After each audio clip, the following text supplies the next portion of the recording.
முட்டாள்தனமா நடந்துகிட்டத நினைச்சு வெட்கப்பட்ட குரங்கு.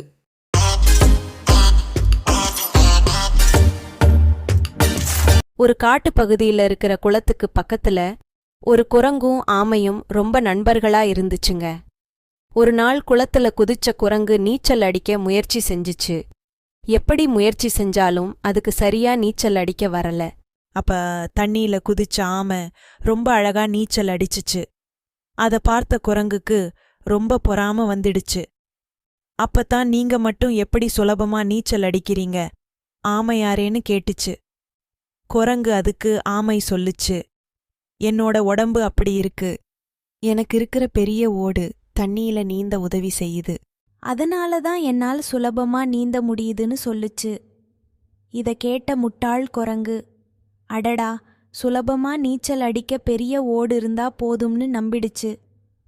உடனே பக்கத்துல இருந்த இலவம் பஞ்சுகளை சேகரிச்சு தன்னோட முதுகுல பந்து போல கட்டிக்கிடுச்சு. ஆமை போல இப்ப தனக்கு பெரிய ஓடு வந்துடுச்சுன்னு சொல்லிட்டு தண்ணிக்குள்ள குதிச்சிச்சு குரங்கு. தண்ணியில குதிச்சதும் பஞ்சு நனைஞ்சு குரங்க உள்ள அமுக்க ஆரம்பிச்சிடுச்சு. இத பார்த்த ஆமை தன்னோட நண்பர்களை கூப்பிட்டு குரங்கு கட்டியிருந்த பஞ்ச பிச்சி போட்டு குரங்கை தண்ணியிலிருந்து காப்பாத்துச்சு.